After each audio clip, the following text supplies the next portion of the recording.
Hi. Hello. Hi. How is everybody? Gamers? How are you, gamers? Is my microphone loud enough? Yeah, Wait. you sound pretty good to me. Let's see. I think it'd be a little bit. What's up? That's good. It was my birthday yesterday. It was your birthday. I am finally 18. Yeah, pre 9/11. We can finally have sex. Yeah, we haven't been having sex up until this point. No, I'm 22. I wonder. I sort of feel like Taylor Swift felt in her song. Yeah. What is the actual narrative of that song? I don't know about you, but I'm feeling 22. That's it. So it was, nothing. It was our birthday song. That's it. She's such a fucking moron. She really God. is. But she's one of us. She has to be. Well, no, she is. She's a. Well, hang on. Let me get my thing. Your thing, allegedly, yes. Please hold. So, a theory is that she's dating Carly Kloss, or was. She's just a dyke. I mean, it's they'd like be kind of a known hot thing. couple, though. Carly Kloss is very pretty. But I know if Neon Oni's in here, he's gonna vehemently. Is that the word? Vehemently. Vehemently. Thank you. It's one of those words I've only read. I don't say very often. Just means you're a reader. Yeah, I'm a reader. I'm very smart. I don't think Taylor Swift's attractive at all. I think she's very cute. She's got figure, but it's like her face. Oh, I would think you would say the opposite. That she has no figure, but her face is cute. I think she's very cute. No, okay, I can take on my allegedly now. But she, Okay, she allegedly she is very cute. Allegedly she's cute, and allegedly she's a lesbian. Right. Well, I'm 22 now. How does it feel? It feels pretty good. Yep. Actually, it feels no different at all. Yeah. I had to work all day yesterday, and then I came over here, and we ate a lot of French food. We did. It was so good. And we drank whiskey. Yes. Mm-hmm. Yeah. That was a cool bar that we went to. Yeah, it was. Yeah. Underground and I don't know. They played cool music. Mm-hmm. Like the second song that played was a Paramore song. Yeah, I'm glad though I'm glad they kind of shifted because it was super fucking loud. And it was, yeah. That's like the first thing that'll push me out of bars really fucking fast. Like too when I loud. went drinking with my friend, we started at 1 and then they just started turning up the music slowly and then we couldn't hear each other anymore. And then we went to the next bar. Why slowly though? Why what was it? Design? I think it by design. I think there is a psychological design that bars to do that. Like they want you to feel kind of anxious. And so you'll keep drinking, and then the noise will bother you less, but I wasn't looking to get shithoused, and so it was that kind of thing of like, we ended up having 3 beers in the whole night, but we went to like 3 different bars, right? Because it was just like we couldn't deal with the noise anymore. You can just say you went on a bar crawl. I won't get mad at you. Well, at the last bar I went to, there was like some live band, like it was like a girl and guy band, and they were covering like really terrible music. I don't know. So it just was not the musical things didn't improve. The second bar we were at though it played like funk music, which I was super into that. But yeah, the first one was like fucking just like Metallica and stuff. And well, let's go back. You said a girl and guy band. You put the girl first. Mm-hmm. Yeah, well, yeah. Which that sounds like modern day feminism to me. Which I want you all to know now that I'm now identifying as a feminist. This is a very important thing to me. Well, that's good because we have corporate allyship from Hasbro. Yes, we do. In regards to this Miss Monopoly thing. Yeah, so if you haven't kept up, Hasbro released a new Monopoly game that covers the gender pay gap with a game called Miss Monopoly. Basically, the gist of it is like girl players who pass the start get like $240, whereas guy players get like $200 or something. The reason why I got this article is just if you just read this article, because the way that it opens is just, it really illustrates. All right. Hasbro wants to take the conversation over the gender pay gap out of the boardroom and into the living room with its new Miss Monopoly game launching this month. Dubbed the first game where women make more than men, the updated version of the classic board game introduces new women-centric elements starting with its titular character. That's a very That's a choice, titular character. Mm-hmm. Miss Monopoly is the niece of the elder Mr. Monopoly and a self-made investment guru, according to the product listing on Walmart.com. In the game, women get a head start. Female players receive $1,900 in Monopoly money at the beginning of the game, compared to $1,500 for each male player, USA Today reports. Women also receive $240 each time they pass Go on the board, while men get $200. Okay, and this was also really funny to me. Instead of buying up properties, Miss Monopoly players collect inventions made by women, like Wi-Fi, invented by Hedy Lamarr. Okay, so let's stop there. Which is a very important, great invention. Now, Yes. what's the next one they have to pull up? And chocolate chip cookies created by Ruth Graves Wakefield. One in of the these 1930s. things are not like the other. Wow. I mean, chocolate chip cookies are good, but It's a nice way to show like the range of inventions from like chocolate chip cookies, which is a lovely like Southern delight or American delight, really, to Wi-Fi, which is a global commodity. yeah. I mean, we don't read more about it, but it's how well do you think this is going to sell? I don't think it's going to sell at all, Yeah. but I think it's already gotten the traction that it needs. I mean, I guess here's the question: is like, do you think it's even a real product? Like, do you think like because it's on like Walmart.com? Like, so do you think like if someone actually orders it, they're like, oh fuck, we have to actually make this thing? Like, or do you think they just kind of have it on the Walmart.com? Yeah, it's like not in production. no, because they're just like, you know what, this would be kind of great to like have some articles written about us. It's like, just viral marketing. you know, yeah. people are kind of not wanting to play a game that lasts 8 hours anymore. Like, you know, so let's kind of reboost the brand, and we can just sort of lie with this horseshit. Yeah. And then The real gag is that people actually play Monopoly still. dude, it lasts too fucking long. It really does. I don't have the patience. No, I have yeah. the attention span of a I need a meme version. I need, marmot. Yeah. yes, or like meme I need to version. be like Cardi B song length. Like There's a minute game 30. called What Do You Meme, and it's actually pretty funny. Or pretty What fun. is it? It's basically like, and I may be wrong. I may be mixing it up with another game, but it's like you get captions that are like pre-written, and then you have a deck of cards that are like pictures of memes, Okay. or like macro images or whatever, and like it's like Cards Against Humanity, where like the judge picks the best reaction image to the caption. Okay. So it's like when you forget to wipe or something like that, and then you put down your card with a meme on it. Okay. And the judge will pick it. But it's fun. It's Okay. actually very fun. All right. Why are you don't sound convinced. I don't know. Yeah. You sound like you're looking at me like I'm an idiot and that I am a simpleton, a troglodyte who loves memes. No, honestly, I can literally tell you what just happened. I was thinking about how I was going to segue into it, and I completely wasn't listening. I'm very sorry.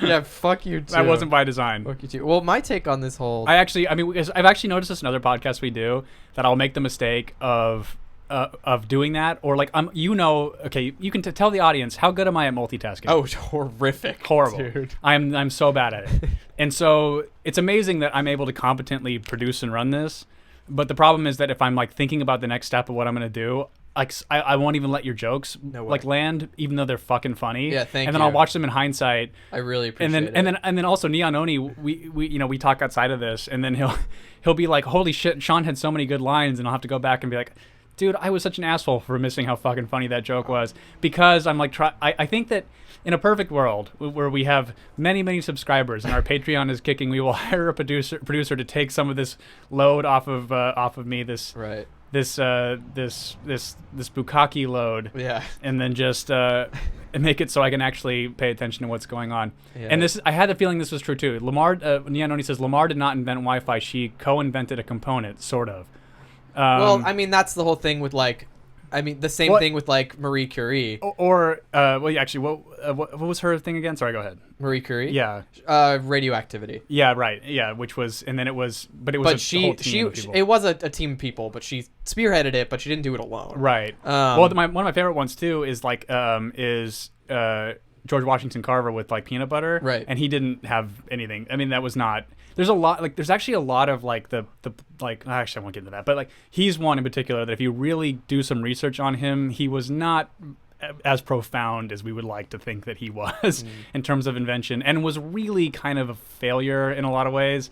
Well, I mean, generally speaking, like giving credit to inventors is very difficult to do, especially when you go back to like the 1940s. Like the first sewing machine that was patented is vastly different from the most recent one that was patented. Right. So it's like, who really is the inventor of the modern day sewing machine if the first one was this crude crank and needle, whereas the new one is like all mechanical and, you know. And to make it fair off of, you know, like to take it off of like black people and women, it's like Thomas Edison stole everything from Tesla. So it's like he was kind of a hack as well, but he just had more money and he had the fucking Pinkertons behind him. So, you know, it's the kind of thing of like, it really is about who has the most money to actually steal the idea. If Tesla had won like the electricity race, imagine we'd all have just free Wi-Fi everywhere. it would. Well, he was one of the first people, like essentially, like I mean, wireless charging does technically exist. Yeah. And he kind of already had the concept in play where like he could literally, with like, I mean, his inventions. I mean, I think that he was just so eccentric. It was hard to sort of box him in, or like for him to actually sell his inventions. And then Edison and the government fucked with him so much that like he basically just like lost his mind and died in a hotel room by the end of it. But yeah, so it's but anyway, yeah, it's. But so like the reason why I got distracted about your meme thing, and I apologize. Yeah, is, thanks. What's the title of this podcast? Accept Your Irrelevance. Accept Your Irrelevance. So this is kind of like it's going to be the through line of all this. So like it's this kind of thing of like, so for this one we're talking like feminism. What purpose does feminism serve anymore in the United States, in the Western world? Right, in the Western world, there's a huge difference between Yes. American feminism and feminism that belongs in countries where women are Treated like shit. Like legally you and get arrested for religiously taking on and- your hijab. Yeah. Yeah, where like there's actual legality, where it's like de jure. Like can't Like, drive cars. discrimination, You still get your exactly. clits cut off. Yeah. Exactly. I mean, and it feels that American feminism is American centric. There's really no focus on other countries that actually need the support. Right. It really is. It's more about like, or here at least, it's more about, I don't know, power to the pussy, you know. Nianoni says Nikola Tesla was a hack too. He didn't even invent the Tesla. Some spurgy guy who smoked a joint on Joe Rogan's show did. I love Asperger. It turns into Spurgy. Like I've never heard that before. It's a good one. It's one of my favorites. So I want to just sort of like, American feminism, I don't know, it serves no purpose other than just to be annoying. That seems like to be like the only purpose it kind of serves here now. Like I don't see anything about it really advancing women's causes. I mean, and again, it's like, and it just sort of makes women's causes look worse. For example, the women's team who won the female World Cup, which was a big achievement. Yeah. And then demanding equal pay for an industry that makes no money compared to the men's organization. So Right. it's like it's kind of like the WNBA is almost like a charity at this point that it exists. It's like Jesus. I mean it's true though. No one goes to the games, no one watches it, like because again it's like it's not. And there are sports that women compete in that we do pay attention to, like women's tennis, for example. I mean, the Williams sisters, Yeah. they're fucking they make a fuck more money than a soccer player who's male from the United States. Like, it just. But again, I do find it interesting though that like they never really acknowledge these realities. It's all about the areas in which they'll never be treated fairly because the consumer doesn't really want the product, but in the areas in which they're treated more than fairly, we just don't talk about Right. that, which just means that your whole thing is irrelevant. And in the area where the consumers don't want the product, it's like, how can you chalk that up to Sexism. misogyny? Yeah. There's really no way to do that. There's no way to fix it because if women's soccer paid them as much as they are demanding, it would become bankrupt and you wouldn't have a fucking job. Right. So and at the rate that like we have sort of moved towards like progressive support of women, it's like you would expect these industries to start doing better. right. And that's not the case. So like more people are feminists now. The amount of viewers who are watching the Women's World Cup are not changing. No. So it's hard to, I don't know, it's hard to identify I think what the issue a lot of there is. people. I mean, in fairness, a lot of people probably watched it at the end there. But like, I remember Megan Rapinoe is her name. She went on. I think it was Rachel Maddow's show. Did we watch that clip on the show or not? Or did I just don't show think we to watched you? it on the show. Okay, so she was talking to a fellow lesbian, Rachel Maddow, and she was just and then Rachel Maddow asked her at the end, well, what's kind of the next step like in order for you guys to grow your business? And then she goes like, well, people need to start buying season tickets, which no one will. People need to start buying our jerseys and our merchandise. No one will. It's the kind of thing of like. You were kind of watching her sort of concede that like this reality is never going to happen, but she's I thought she was the captain of the team, but she's like the co-captain, but made this all about her. So Yeah. basically what you were just seeing was a narcissist on TV crumbling under the reality of what was really going on. Right. And again, it's like there is an argument to be made in the sense of like the kind of the cachet or like the esteem we put on certain things that are male dominated. Like a CEO is really not somebody we should revere. You know what I mean? No. But we need more female CEOs. And it's like, well, why do you want that? Like, is it money? Is it the power? Is it the influence? Like, I think most people who are like the right brand of woke or red pilled or black pilled, whatever you want to call it, like, view CEOs as a bunch of fucking assholes. You know, we don't really view that, like, unless it's somebody like Spurgy Tesla, Elon Musk, where it's like that kind of thing of like where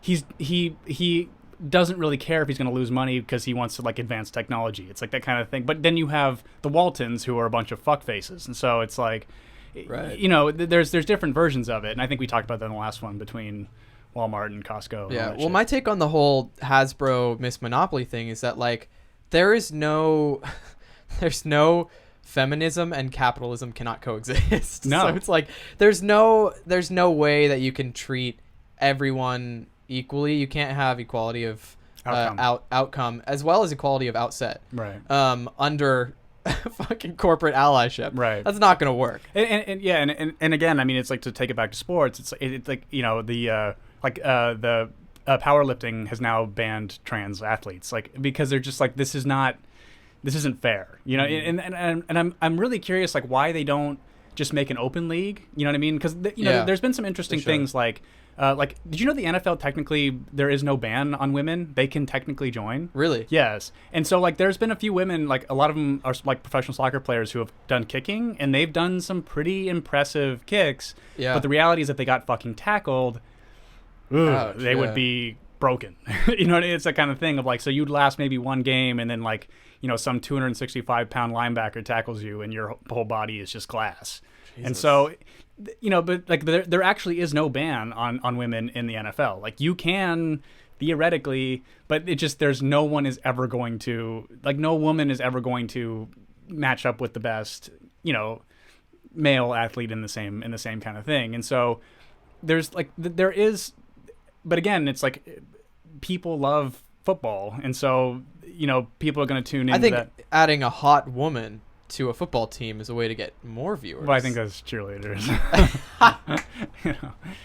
Oh, damn it, dude. Yeah. But and you know, and there's plenty of bimbos that will do that. So I don't know. Like it is. I mean, that element that like the physicality part of it is unfair because we do have so much reverence for, like, you know, men who are able to like do physical things. But I think that it would be kind of interesting, like, to kind of solve the trans problem, just to have like an open league that, like, it'd be awesome. Men who aren't that great, like, and trans people, just like, then just, and I think that people would probably tune into that because it would be like an area of intrigue of like, well, I wonder what the fuck this is gonna look like, you know. Mm-hmm. But I think it's the only solution. There's like a weird deafening silence about this trans athlete thing that I think because it's so gray. It's impossible to really like nail down a solution. But it's really not gray. But I think that, like, for people to be polite, they're just pretending that it's gray. You know, it's pretty black and white.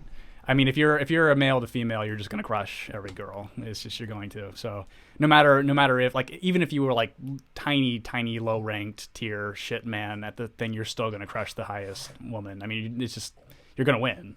I really. And I mean, even in sports like tennis, I mean, there was that one thing with Billie Jean King where she won against a man, but there's even little speculation that he threw the game. But like the Williams sisters, they got crushed by some like 40th tier dude. Like, both of them got just absolutely obliterated by him.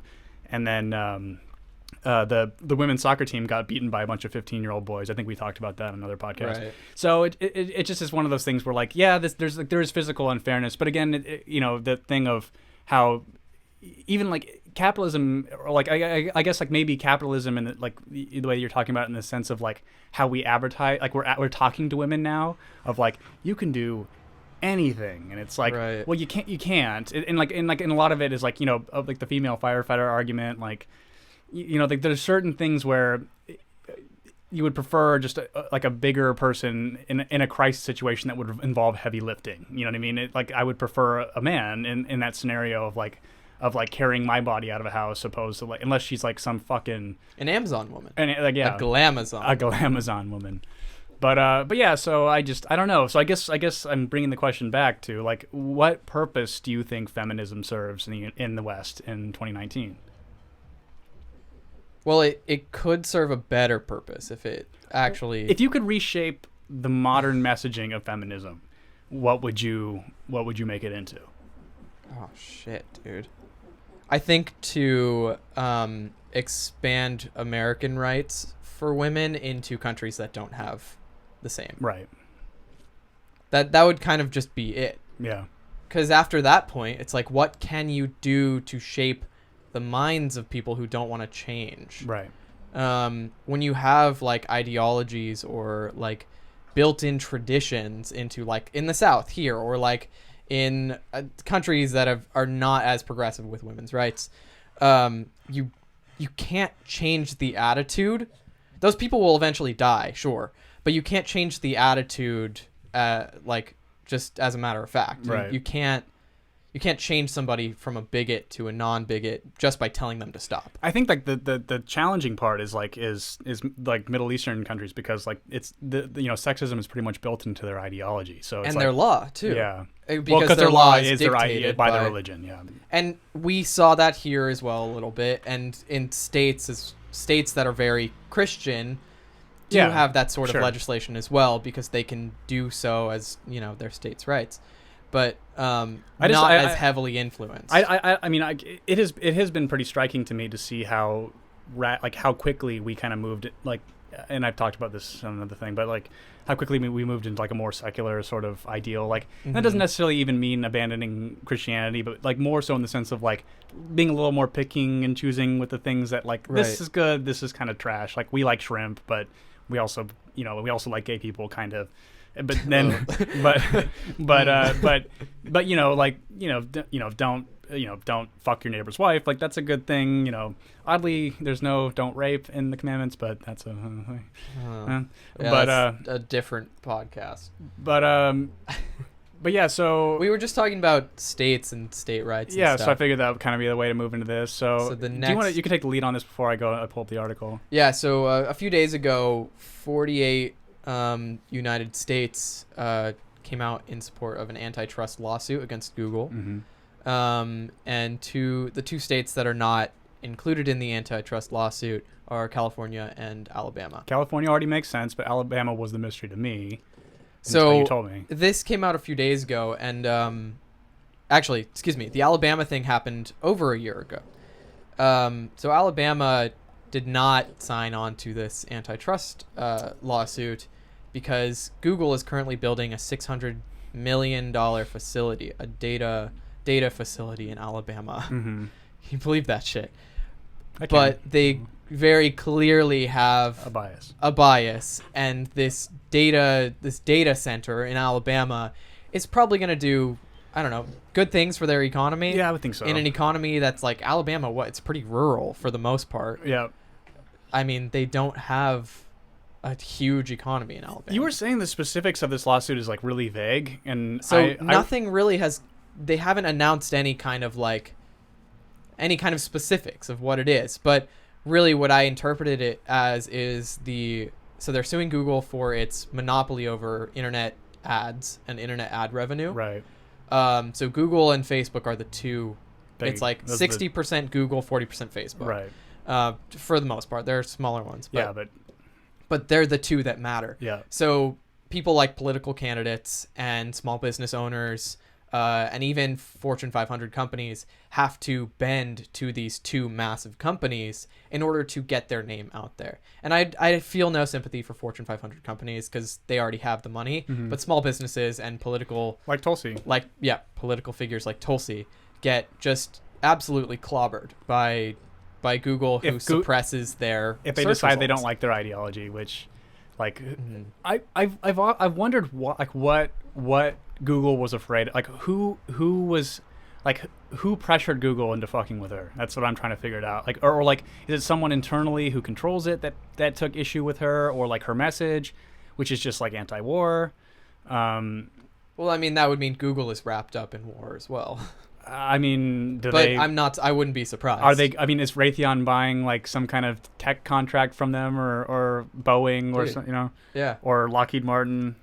I wouldn't be surprised at all. Like if they're buying like some kind of Google infrastructure for tech stuff. Like it was interesting. There was like the guy who created Quake was on Joe Rogan's podcast, and he was showing this this new VR headset that's like wireless. So like literally, it's like a self-contained unit. Have you seen this before? I haven't. No. It's pretty cool. Like it literally, and it's got a pretty good battery life. I think like 6 hours or something. That's so cool. But it's like just self-contained unit. And he was saying that like the reason why he decided to start really working, because he's an engineer, is like kind of his main thing, starting to work on these VR headsets, was he went he got contracted by the military to like kind of look at their VR technology, and they were using it for drones. And he's like, even though it was like this $100,000 product, it was garbage. It was absolute, because they're not engineers like we're engineers, you know. So it took a game designer to make something better, which makes me think that Google probably has their hands or pockets lined.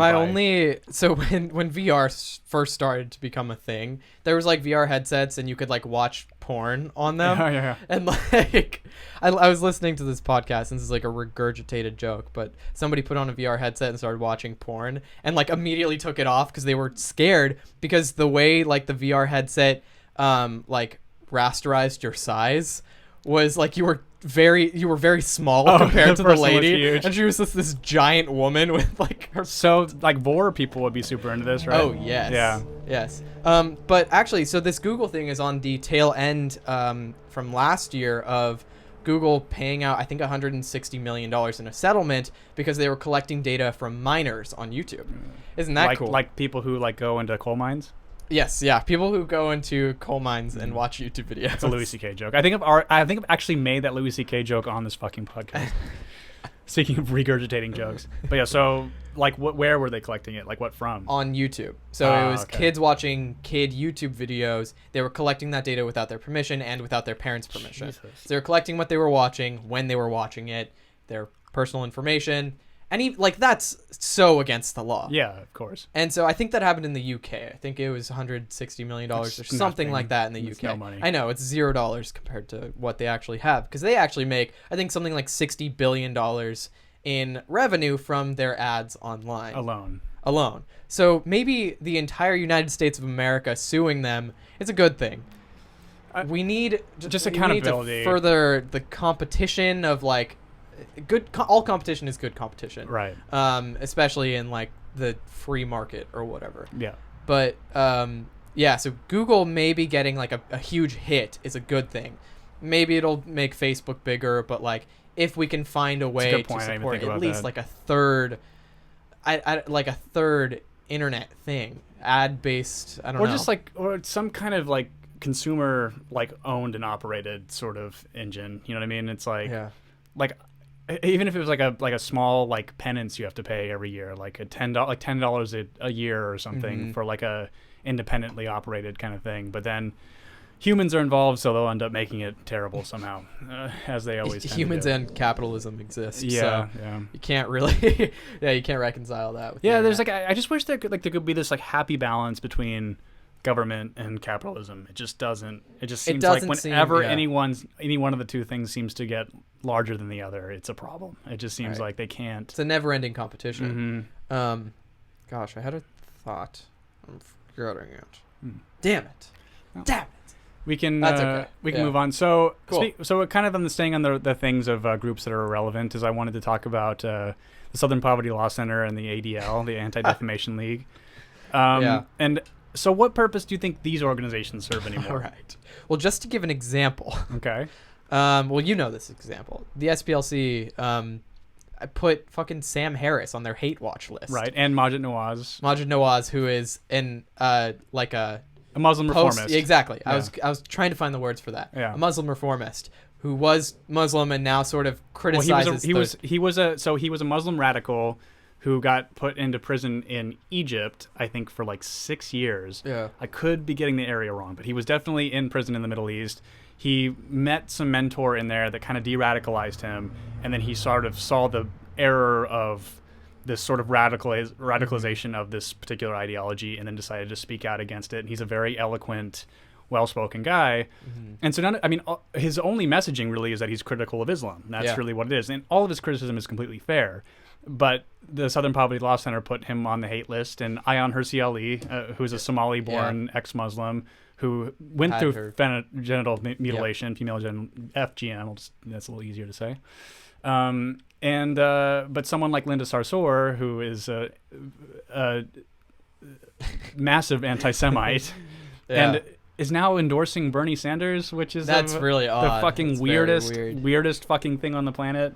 I think that she's just trying to get in the good graces of Jews again, and it's like, bitch, we know saw you. Yeah, we know what you're doing, and also we know you hate gay people. You're a terrible person. So things like the SPLC, ADL, they're all the same. They're kind of the same. They're pointless. I mean, like, just in terms of like, we don't really like, we know what's bad now, right? We don't really need and again, this extends to GLAAD, which I talked about, the gay rights organization, and the Equal Rights Campaign. I talked about that in one of my videos, the one that was talking about how the gay community is broken. Like, these groups, they only exist to get donations. So they will create grievance and they'll create problems in order to justify their existence.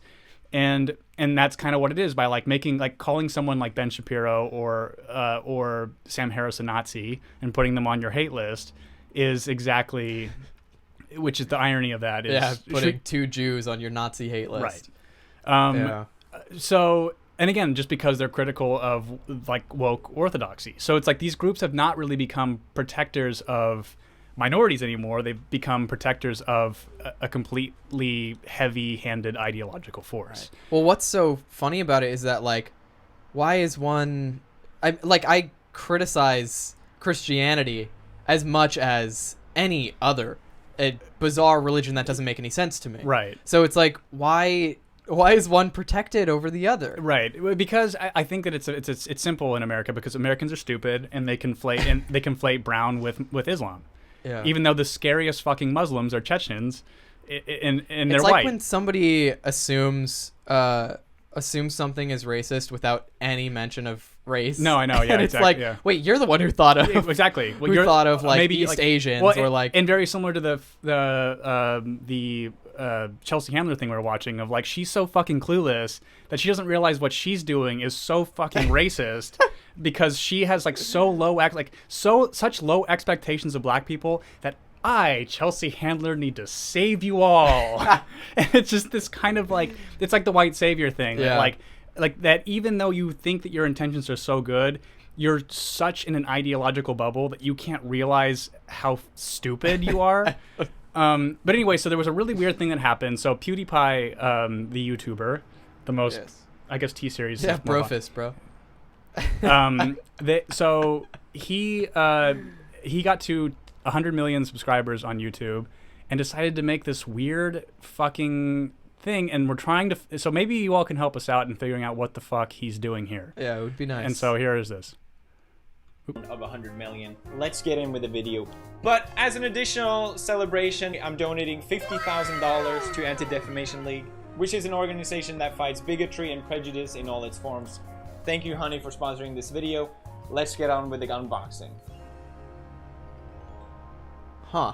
Okay, so a little bit of context. So ADL and the Southern Poverty Law Center were the two ones that went after him very, like, before he ever said the N-word on that live stream, which was facepalmy, especially in the context of like the heat he was already under. So that before that even happened, they were the ones that helped go through his videos and find like when he jokingly dressed up as like a SS officer, and like, so like they created this narrative through deceptive editing, and the Wall Street Journal was the one that helped publish it, that he was some kind of white supremacist and like leading his followers astray. So like this is the help from the help of the ADL and the Southern Poverty Law Center. So for him to do this, the question now is whether or not he is trolling them, or like, so what was, or the opposite, what is that, or this is sincere, you know what I mean? But so I mean, what like, because didn't even the edit feel weird to you a little bit? Yeah, it was odd. I think it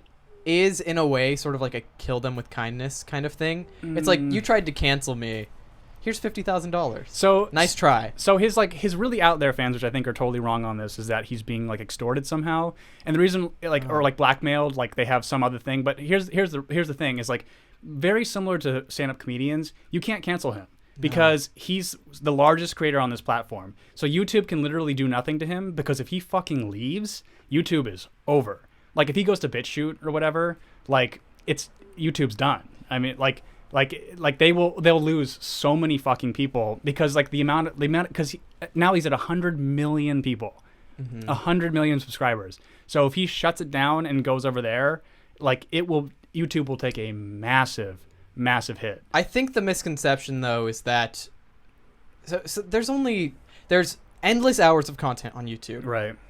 The thing is, like, there are only so many PewDiePie videos, or only so many minutes you can spend watching PewDiePie.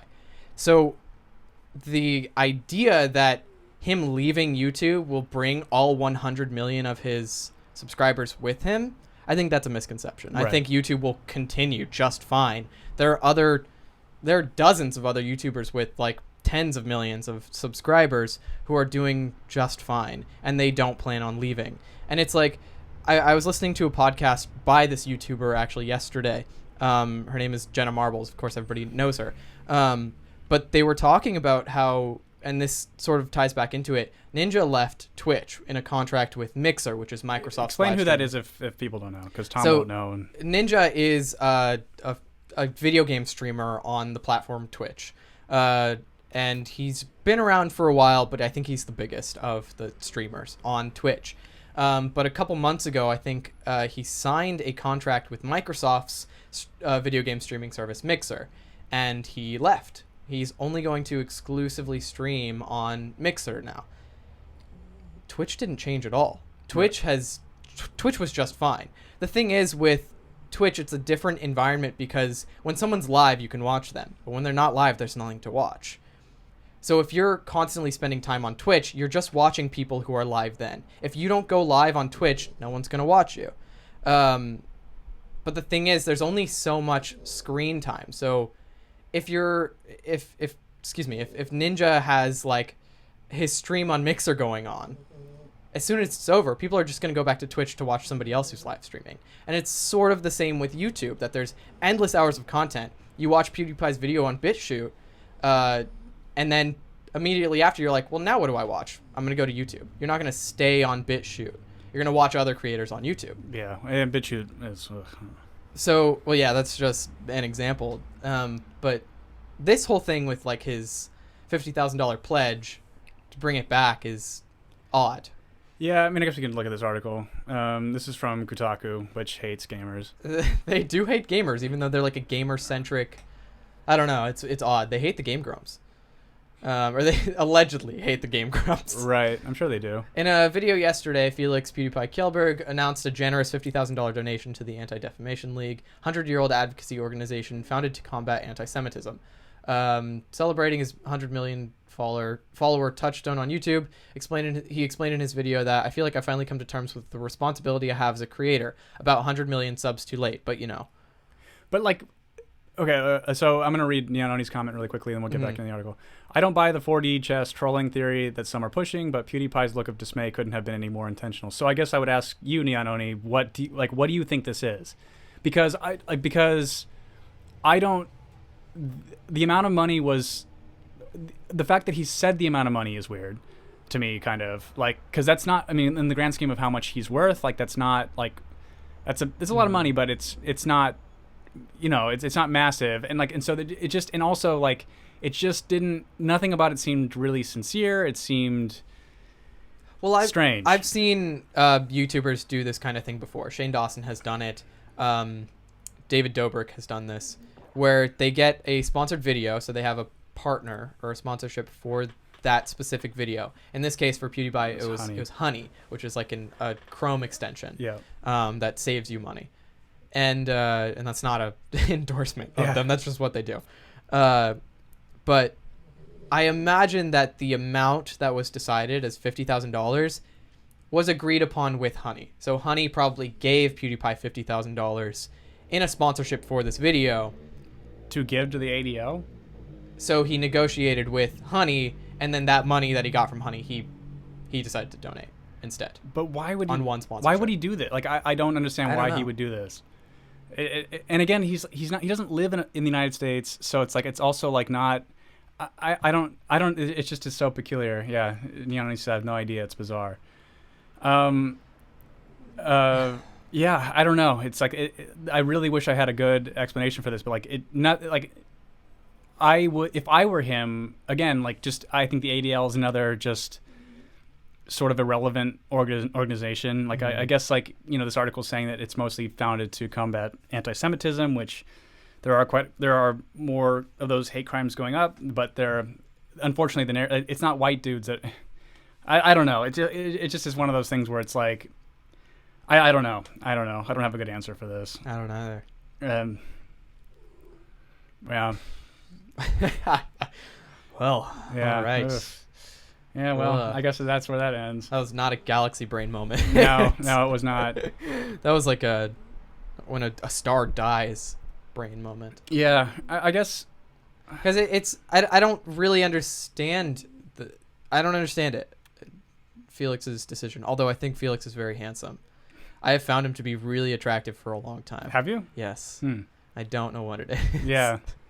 I don't know. It's never I really. just wanted to bro fist me. His wife's really cute. Oh yeah, she is sweet. Yeah. Marcia, I think. Mhm. She's so cute. Yeah. I don't know. I just don't think that he's somebody at this point that really could be extorted. I mean, like even I think that him. Oh, he's too powerful. He's too powerful, and I think I would argue that he's the most powerful person on the internet. Like, truly. Yeah. So, I don't know, but You don't think it's Conan O'Brien or any other like late night like talk show host who is the master of the internet? Dude, it was, speaking of that, and again, this will kind of transition nicely into the next thing. And again, just talking about just accept your irrelevance. It's just like Stephen Colbert had on Condoleezza Rice recently, and it was so embarrassing to watch him just literally placate everything that she was saying. Right. And then you think about Stephen Colbert in like 2004 or 6, whenever he did the Correspondents' Dinner, where he was just mercilessly trashing all these people, and just how much of a corporate sellout he is, like how much of a whore he is for $1. Yeah. And I'm just like, but like all of these people that YouTube are now trying to push upon us, like Jimmy Fallon, who just is it's a vacuum of a person. There's nothing there. Then you have he laughs at jokes that aren't there. Like literally, it's the most like insincere, just bullshit laugh. It's just the fucking worst. I hate him. And then you have Colbert, who's become like just totally Trump deranged, like terrible punchlines. Bill Maher, who is just atrocious and awful. But these are all the ones that are kind of John Oliver too, who kind of has moments, but again, it's just like he had some story. I wish I could remember what it was about, but he took some angle on it that was it didn't have anything. The story he was talking about didn't have anything to do with Trump, but he somehow found a way to connect it, and it was a totally irrelevant connection. And it's just like, it's just accept your irrelevance. You guys don't matter just anymore. Die out. Just die. Just go away. And mainstream media die out. Yeah, and they are. It's that kind of thing. It's boomer media. It's boomer media. Totally. Mm-hmm. So I don't know. I wish I had a. Hey, Kevin. I wish I knew why he did this. It's really weird because I feel like PewDiePie. Yes, because I think he should not be propping up these organizations. I really don't. Yeah. Like as a gay person, GLAAD couldn't offer me anything that would make me support them at this point. Truly. I know. Yeah, I think the last thing I saw they did, and this was years ago, the last thing that stuck with me is that they helped organize a LGBT prom for high school students. And that's like, I don't know. But high schools don't. Own. No one cares anymore. I know. But again, they have to keep this thing alive that it's like this evil, horrible thing. Like it's so in 2019, it is so hard to be a gay person in high school. And as somebody who went to high school in 2005, it's like, fuck you all right up. Fuck you.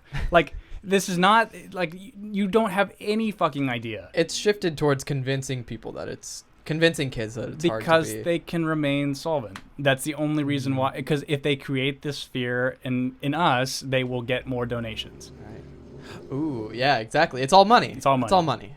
All cash. Yep. All the green. All the green. I don't want to spill the tea. I want to drink it. Same. Oh, okay. Kevin said spill all the tea about the late night talk show hosts. Oh yeah, God. They just well, suck. what other ones? I mean, do we say Jimmy Kimmel? Good fucking Jimmy Lord. Kimmel, Fallon. Conan is nice, but he doesn't do. He doesn't have a talk show, does he? He's like relegated to this like 30-minute thing now where he doesn't really do much of anything. I loved his article that like he got that podcast variety thing where the first podcaster ever, and it's like, actually, dude, really reinventing the podcasting scene. It's like Meet the new king of podcasts, Yeah. Conan O'Brien. Yeah. Fuck you, dude. Yeah. You're massively overproduced. And then like the tough part too with Conan is like Andy Richter is like fully Trump deranged, and he just it's like it's actually really like I you know that they have that expression, you never want to meet your heroes. Yeah. You don't want to follow them on Twitter either. Oh no way. It is that like Patton Oswalt's another one where it's just like that's all, he doesn't tweet anything funny anymore. It's all about like, look what dumb orange man did, but good, and you're just like, oh my god, dude, can you just take a fucking day off? Like, Jesus turn Christ. off his tweet notifications. Yeah, what Trump says does not matter to you. Yeah, and you're not pushing the needle at all. You're not changing anything. You're not, and in fact, like you acting like this is just kind of ensuring that he'll get more support.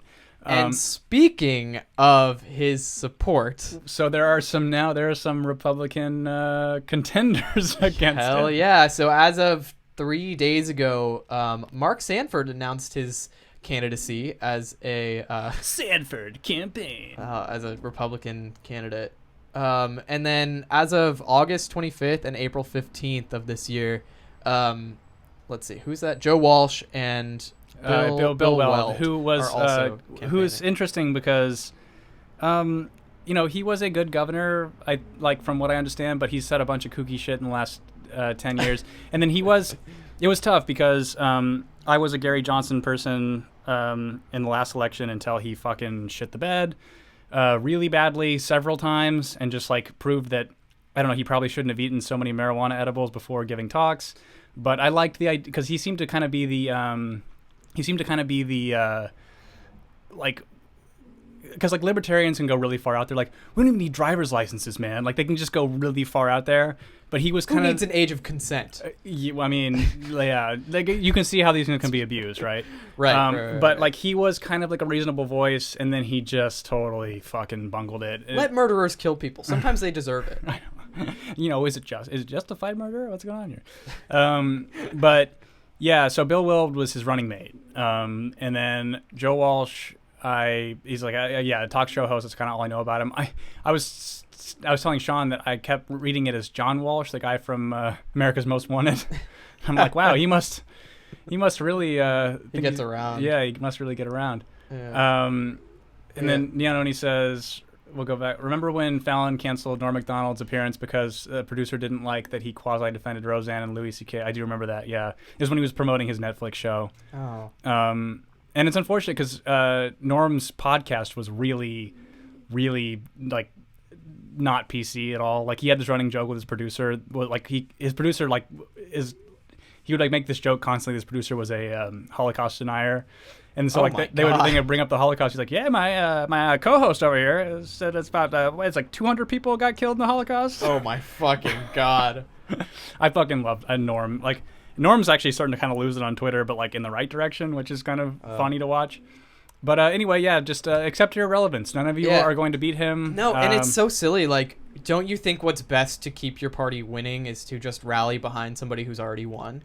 Yeah, I think that I don't really think any of these people think they'll beat him. They just want some other career in either media or something. Yeah. I think Bill Weld actually might have normal intentions, but Joe Walsh is handsome enough for a Republican man it is kind of to funny have an entertainment the career uniformity after. of this. It's just like they all look the same. Yeah, but oh jeez. Yeah, I don't think Mark Sanford could end up on Fox News as like a regular correspondent. He looks like every correspondent on Fox News, though. Like, not any of the main hosts, but he looks like the people they have on for sure. But yeah, it doesn't make any sense at this point to like, for basically like unknown people to run for the Republican Party. Right. Trump is, people are going to vote for him even just solely on name recognition. Right. Whereas these people are not really going to amount to any votes. Oh, So that's why try? right. Neononi says that Joe Walsh was the guy who fell for Sacha Baron Cohen's prank and endorsed arming 4-year-olds to stop school shootings. That's right. No. Do you remember that thing that he dressed up as, like, he had that like Israeli makeup, like where, like he was like an Israeli soldier, and then like it was a Kinder. It was oh fuck, I forgot what he called it. It's like Kinder. Yeah, but Joe Walsh was the one that fell for the prank. And then, no. Yeah, that's right. Donald Trump is going to rip him to shreds over that. Well, I mean, I like, are they going to debate him? Like, I don't. No, Donald Trump denied. There's a debate happening, I think, this month for the 3 of these. And he's just like, no. And Donald Trump didn't reply. Yeah, back. why would he? Well, yeah, he doesn't need to. No. I would like to see him in a debate again, because I would see it from a different perspective now that he is president. Seeing him in a debate. Because before I was like, he's never going to fucking win. And now that he has, seeing him on a debate stage would be kind of different. Well, I mean, what was so funny? I mean, did you really watch the Republican debates like pretty closely during that time period? Not closely, but I remember. So entertaining because it was like watching like all these people that I legitimately hated, from like Rick Santorum and Ted Cruz and Marco Rubio, just get ripped to shreds by this guy. Yeah. It was the best. And then like people like even Stephen Colbert loved it. We all loved it. And then like once he got in, then they all started to freak out, and it's kind of just like, well, this will be interesting, was kind of my attitude about it.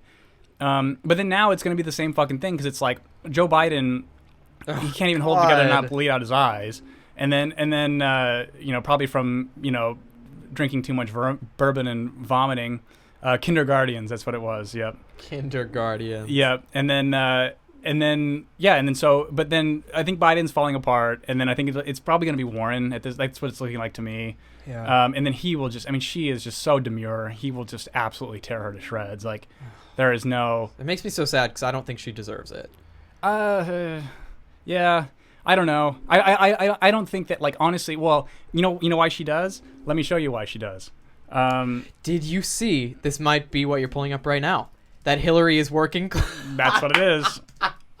I won't even bother pulling it up. Yeah. Hillary is, quote, like, working closely with my Elizabeth. allegedly sign just went up. How'd that happen? Oops. Boop. I wonder. It hasn't been up long. I don't think so. No, I've been looking at us because I can't stop looking at myself. Oh, there it goes. Yeah. Weird. I might have accidentally clicked it when I was clicking away from that thing. Yeah. She's working closely with Warren's campaign. And again, can that fucking demon just go away? Disappear. You like. In the next clip the last thing we're gonna play, there's a pretty good comment on that. So I won't even say it. I'm just gonna get to this next thing. So again, this is on the theme of accept your relevance, and The View needs to accept their irrelevance. So Pamela Anderson went on there, and if you don't know, she is an advocate for the release of Julian Assange, which everyone should be. Yep. And she's also probably stupping him, which I don't know, respect. That's kind of hot. Yeah, I mean, what? Yeah, and good for her. yeah. So That spy dick. yeah. So here's Meghan McCain and Pamela Anderson talking about Julian Assange. When you were visiting him, he was allegedly kicked out of the Ecuadorian embassy because he was defecating everywhere. Sorry, guys. One Oh, second. what? Wait, I haven't heard this I'll yet. go back. So. Sorry. When you were visiting him, he was allegedly kicked out of the Ecuadorian embassy because he was defecating everywhere and creating messes. No, well, that's a smear campaign. That's not true. There was video of things that happened. I mean, I don't. What would you do if you were locked in a room for really quick 6 years? Well, I wouldn't be. Okay, I want you to really pay close attention to Pamela Anderson's face. Holy shit. Because so Meghan McCain's only accomplishment to get this ABC contract is that she's her dad's grown-up cum. She has done nothing with her life. She is. It's same with Chelsea Clinton. It's like, I don't know, the children, like, just fuck off, like, go away. And also, your dad was the most hawkish, good fucking riddance, like, thank God he's dead human. Yeah. And then now we have to still listen to, like, his progeny act exactly like him. So Be a cyber terrorist, which he is. He's he not a hacked cyber information terrorist. really For quick. 6 years. Well, I wouldn't be a cyber terrorist, which he is. He's he not a hacked cyber information. Oh my He- god. all right, we'll stop it. So Fucking WikiLeaks. WikiLeaks is a publisher. They didn't Yeah. hack anything. They just receive information and then they publish it. Yep. Which, again, she's too fucking stupid or too in the pocket of somebody to just admit this. So again, for her to be this angry and this intense with knowing so little is it's just so telling. I mean, it's so telling. So leaks included classified documents that put our national security at risk, our military, You know who and the put our lives national of security spies at risk and diplomats is the at risk. military. How many people have The military, American so- government killed innocently, and how many has WikiLeaks? So you think the military? Based Pamela. I know. Who would have fucking thought that I don't know. It's just like I don't know. It's like that she would end up that she would be this. I'm surprised. Let's just put it that way. The military is putting the government at risk. The military has put many innocent lives at risk. Oh, calm down, sir. Isn't she just so fucking hateable? Oh my god, I can't believe she said that. Yeah. What? Yeah, because he doesn't fucking agree with you, you fucking narcissist bitch. She's such a dick, dude. Oh, Let's keep God. I'm actually genuinely There are curious war about your crimes that need to be. relationship with him. War crimes need to be punished, and they haven't. The war crimes that he's exposed, no one's done anything about it. But they put him in jail to shut him up. Are you because he talking is about the 210 video of the helicopter fire That's killing one of many. civilians in Iraq? Yeah, well, that's one thing, but there's so many other things that he's exposed, and it's not just America. He's exposed. He's exposed Russia. He's exposed all sorts of different countries. That's a controversial. Now we got to get someone who knows even less. Like now, that's an opinion. Yeah, we gotta get Juber in here. Excuse me. The owner of Juber. Okay, well, that is not a joke we have said on the pod. So I'll save it for another time. My idea for a Jewish owned business that is rideshare called Juber. And I think that I can get what's her name? This lady? Joy Behar. Oh. I can get her to invest money into Juber. Area, Russia. A lot of people say that that as does the Mueller report, And now Russia. She's got to talk about Russia.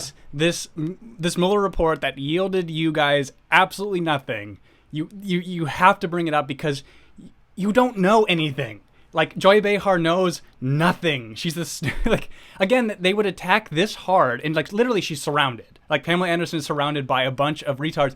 And again, what's fascinating to me is how much Joy Behar sounds like Meghan McCain, the progressive.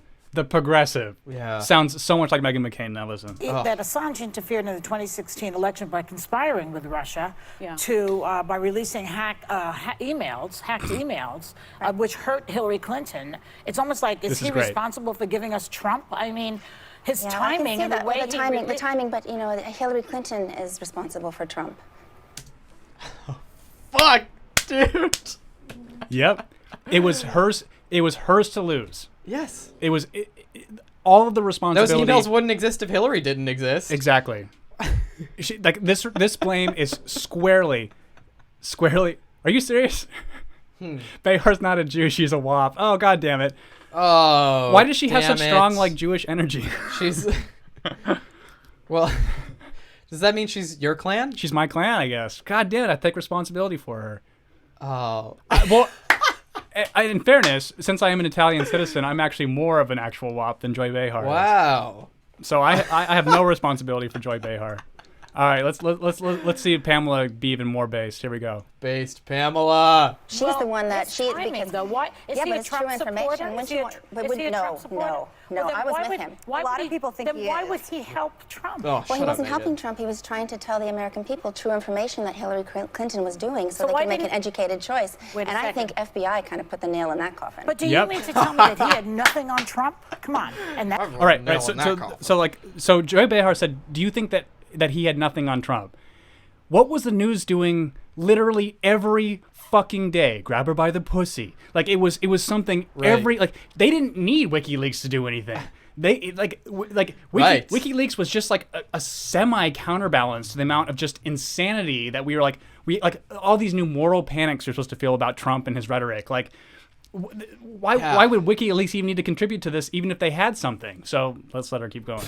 That didn't get released. I don't know. I don't know if he had something on Trump, he would have put it out there. And also that but he had to wrestle released with her that. emails. I mean, the question I have though is, do you see those devil eyes at Megyn? I know, but that doesn't mean everything should be. The question I have though is, like, spies that go out and put their lives at risk, like Congressman Will Hurd, who we were just talking about, who's dedicated, decades of his life to helping fight terrorism. It's classified information, I believe, is classified for a reason. I do have some faith in the U.S. government, although as a conservative, I have less faith normally than liberals do.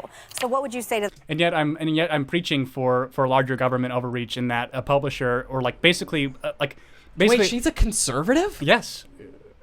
I honestly would not have gathered that. Yeah. From what I've heard from her. Was you a fascist? I mean, what? Yeah, that's exactly it. I think she is some kind of radical. Well, and what's so funny is how what she's doing right now is so far removed from what conservatism is small government, and literally what she's advocating for is this massive overreach in which and then for her to be arguing that position, and Joy Behar, who is supposed to be they are both just these fucking neocon fascists who it's unfucking believable. The spies who are putting themselves at risk for our national security with your relationship with him. Well, I don't think there's nothing proven that he's actually put anybody at risk. They've gone through this over and over again, and I think that people like Edward Snowden, Chelsea Manning are heroes, and Julian Assange is a publisher. Putin also thinks that. Oh! It's who are you to even speak on a panel like this? And again, your savior, Robert Mueller, didn't yield any of this for you. Yeah. And also the same Robert Mueller who said there were weapons of mass destruction and got us into the war in Iraq. So of course Daddy fucking loves him. You stupid sellout bitch. Honestly, it is so fucking transparent again, and accept your irrelevance.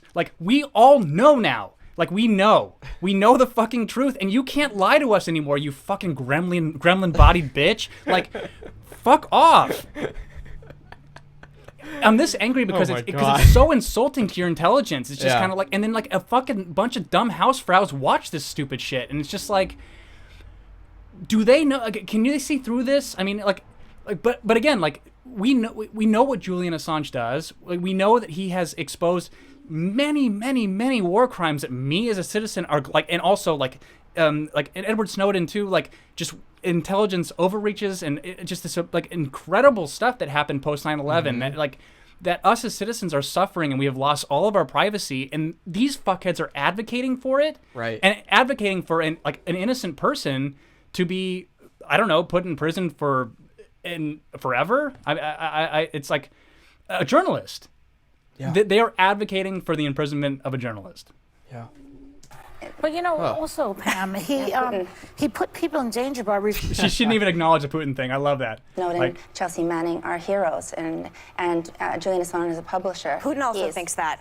Watch it. But also, Pam, he put people in danger by refusing to redact sensitive information, including Social Security numbers and other private material. Well, I think New York Times and everybody else put out the same information. I think they actually put it out even before him. I think he redacted more than they did. Yes. So I know it's a big thing. I don't know. True information is true information, and I think that he's always. And here comes Whoopi to just give us even worse information. I forgot she was even there, dude. I didn't even know she was on The View anymore. Yeah, just wait for this. He's gone where no man has gone before, so I guess we're putting him. He's the man in the whale's mouth. He's trying to set up it so other people can make sense of it, because it's a new thing. It's a new thing. We're used to business as usual. What I'd love to know is what was he trying to do? What was his point? Because he actually did hurt quite a few people. He actually did, and I want to know, what did he? So just so you know, nobody died. No, who would die from a data leak? So I mean, there was Chelsea Manning's dump was a bit. That was true. I mean, there was. It endangered. Yeah. But nobody died. Yeah. Not one person. But he exposed how many innocent people we have killed. Yeah. Think he was doing? What was the outcome in his mind supposed to be? Well, obviously there's other people probably could speak better for him than me, but he just believes in justice, believes in honesty, believes in exposing governments for what they're really doing, and people have the right to know what is happening, and there's so many awful war crimes that need to be exposed that, you know, he really, his whole intention is to stop these senseless wars. War is a business. It doesn't help us. It doesn't help anybody. And I think he really, a lot of people, being in France, being in Canada, aren't too happy with America and how they meddle into everybody's business and start all these senseless wars. But he's meddling in everybody's business too. Well, he's exposing, but he's not saying his opinion. He's giving the information. I get that. Yes. He's a publisher. I get that you consider him a whistleblower. Well, he's a publisher. He's also dangerous. Yeah. But he's a publisher. He's dangerous? I understand that you would consider him a whistleblower, which they should have stopped the sentence there. That's exactly what he is. And we like every other whistleblower. If it were like, you know, some corporate whistleblower, we love that. But it's like, it's just like these, either they have an agenda or they are so effectively brainwashed. Yeah. There's I no think reason. these people are brainwashed. I don't think like somebody Well, Meghan like McCain has Raytheon a fucking is- agenda. Right. But I don't think somebody's writing Whoopi an extra check to be like, hey, support I don't even think Whoopi knows where she is right now. Look at her shoes, I know, dude. she's She's like, wearing those rainbow shape-ups. she's like, Whoopi's like dressed to be on like an international flight. Oh my god. she's And just- she's the only one. She's like halfway off her chair. Yeah. And Her stool, her bar stool. then look at this fucking just disaster. She just, it's like, I wouldn't agree with you if she wasn't such a massive dick. And I like know. that she was like, that if she wasn't covertly like Yeah, sponsored. I think that you get to criticize someone's appearance when they're advocating war crimes Yeah, that's a good and covering rule them of up. thumb. Yeah. Yeah. So Meghan McCain is free reign. Fucking Queen Pamela. Who would have fucking thought? Anyway, I'll let it play through. Yeah. And he's a publisher, and he He's supports whistleblowers. certainly stirred up a lot in Yes, this country. well, that's He's good. a cyber terrorist. I'll I say think it. the Republican I'll Party. say it. won. I'll say it. No, I'm not All going right. to stand by this. It's ridiculous. We're gonna have a little bit of fun next segment. Yes. Okay, that's fine. Yeah. Look how Snotty. Housefrau is just so upset. He's a cyber terrorist. Excuse me? Do you know what cyber terrorism is? Yep. How dare you call Julian Assange a terrorist of any kind? Yeah. And like, let's talk about your dad. Yeah. What war crimes has he committed? Fucking what war crimes has he sponsored? Nianoni says, to my knowledge, The View has never talked about Hillary completely destabilizing Libya as the Secretary of State, which led to the deaths of enslavements of tens of thousands. And that's exactly right. The Arab Spring and Muammar Gaddafi getting taken out, it was in... We came, we saw, he died. Do you remember that? I briefly, yeah.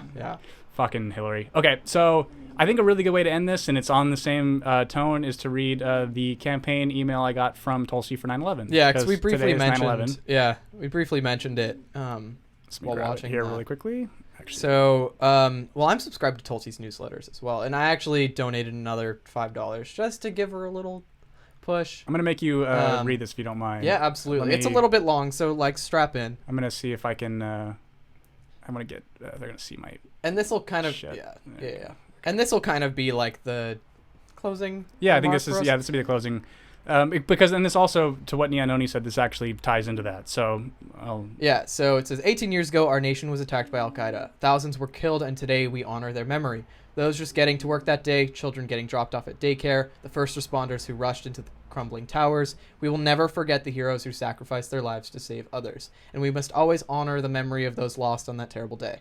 After September 11th, President Bush stood in the rubble of the Twin Towers and said, "We would never forget. We would seek out and destroy those responsible." His rallying cry, quote, "Every nation in every region now has a decision to make. Either you are with us or you are with the terrorists." He declared that we would be at war with these terrorists. Moved by this rallying cry, like thousands of other patriots, I made the decision to use my life to defend the safety, security, and freedom of the American people, to put on the uniform of our country. I was determined to defeat and destroy the evil that visited us on September 11th. But our leaders failed us. They used the attack on 9/11 to set in motion a series of disastrous regime change wars, toppling dictators and engage in nation building overseas. We should have focused our attention and the full power of our resources on defeating Al-Qaeda, but we didn't. Instead, we have spent our precious time, money, and lives overthrowing authoritarian governments and nation building. We toppled Iraq's strongman Saddam Hussein, Libya's Muammar Gaddafi, and are still trying to topple Syria's Bashar al-Assad. Yet none of these dictators had anything to do with the 9/11 attack or posed any threat to the United States. These regime change wars have cost us dearly. Countless precious lives lost, families destroyed, trillions of dollars, unimaginable death, pain, and suffering in the Middle East. They have created a refugee crisis and strengthened al-Qaeda, all of which have undermined our national security. Now, al-Qaeda and its offshoots and affiliates like ISIS, al-Shabaab, HTS, and al-Nusra are stronger and more dangerous than they were on 9/11. Their strength is not in spite of our best efforts and policies, but rather because of the short-sighted regime change wars we have undertaken. It's time to stop this insanity. Tens of thousands of my brothers and sisters who answered our nation's call to service have lost their lives and limbs in these wars.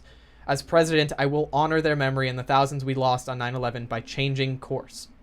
As president, I will end our foolish counterproductive foreign policy of carrying out regime change wars and nation building. I will work to end the new Cold War and arms race between the United States, Russia, and China, a Cold War which will inevitably result in nuclear annihilation.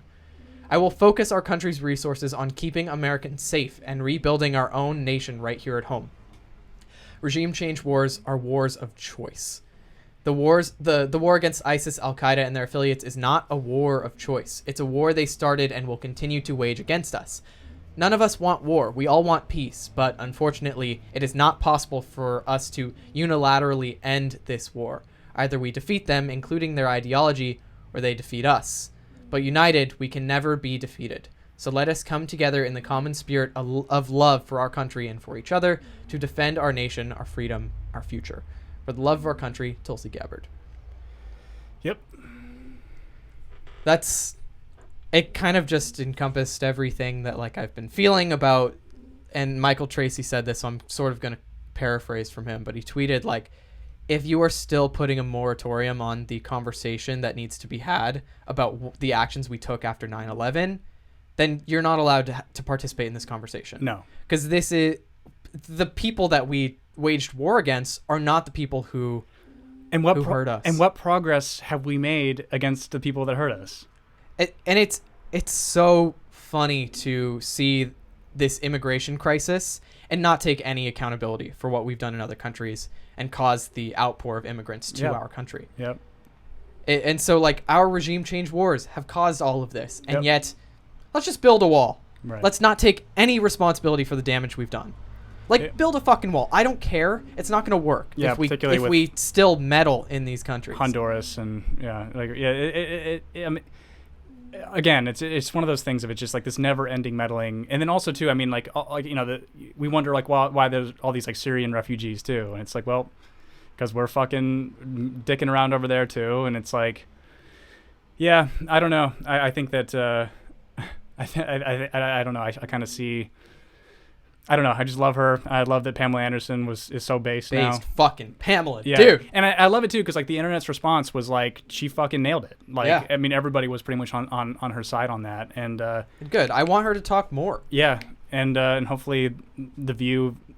I honestly I think that Meghan McCain is just like channeling the spirit of her horrible father and I think that her changing disaster of a body reflects her inner awfulness. So I think Pamela is going to probably go on Rogan at some point in the near future. That'd be fun. But she's unfortunately, I mean, I'm glad she made the comment of like, I'm not really the one that, cause I don't think that she expected to talk about this. Yeah. And I think that she's not like, she's not a genius, you know what I mean? But like, no, but the thing is, she stands on principle. Exactly. You don't have to be a genius to understand that. But you do. There's a level of like being like articulate and sharp-witted that is of course more effective for you. You should be a genius if you want to be like a public speaker, right?